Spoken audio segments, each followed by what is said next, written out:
आज हमने बुडीन बड़ाचा के जो कल ओलावृष्टि हुई है और जो बड़ी भयंकर ओलावृष्टि हुई है, आज हमने आपको दिखाया पक्षी काला तीतर क्या जिसको चोट लग गई, बिल्ली क्या ऐसे बिखरे पड़े और फसलें बिल्कुल जैसे कोई कंबाइन से काट लिया हो। जो गेहूं की फसल समाप्त हो गई, उसका चारा भी पशु नहीं खाएंगे, वो जहर हो जाता है। सरसों की जो फसल कटी हुई थी वो झड़के और जमीन में उग आएगी।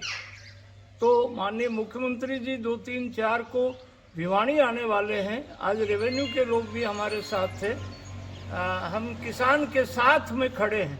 हरियाणा सरकार महेंद्रगढ़ जो तहसील है उसमें लगभग सभी गांव में बहुत भयंकर खराबा हुआ है और कल की ओलावृष्टि और बारिश ने तो बिल्कुल बर्बाद कर दिया है।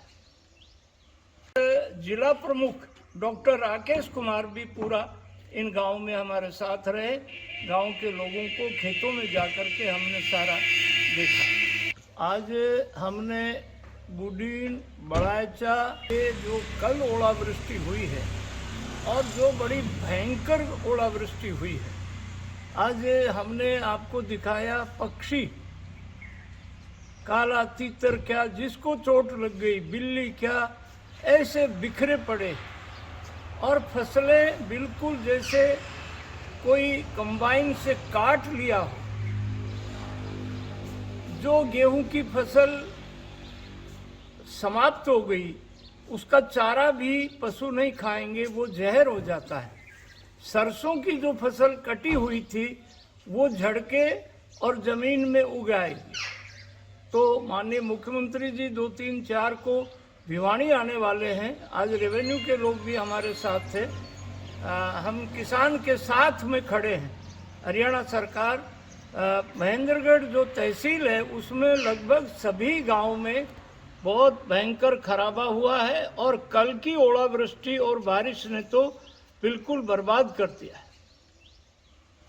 जिला प्रमुख डॉक्टर राकेश कुमार भी पूरा इन गांव में हमारे साथ रहे।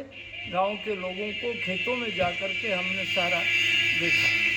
आज हमने बुडीन बड़ाचा के जो कल ओलावृष्टि हुई है और जो बड़ी भयंकर ओलावृष्टि हुई है, आज हमने आपको दिखाया पक्षी काला तीतर क्या जिसको चोट लग गई, बिल्ली क्या ऐसे बिखरे पड़े और फसलें बिल्कुल जैसे कोई कंबाइन से काट लिया हो। जो गेहूं की फसल समाप्त हो गई, उसका चारा भी पशु नहीं खाएंगे, वो जहर हो जाता है। सरसों की जो फसल कटी हुई थी वो झड़के और जमीन में उग आएगी। तो माननीय मुख्यमंत्री जी 2, 3, 4 को भिवानी आने वाले हैं। आज रेवेन्यू के लोग भी हमारे साथ थे। हम किसान के साथ में खड़े हैं। हरियाणा सरकार महेंद्रगढ़ जो तहसील है उसमें लगभग सभी गांव में बहुत भयंकर खराबा हुआ है और कल की ओलावृष्टि और बारिश ने तो बिल्कुल बर्बाद कर दिया है। जिला प्रमुख डॉक्टर राकेश कुमार भी पूरा इन गांव में हमारे साथ रहे। गांव के लोगों को खेतों में जाकर के हमने सारा देखा।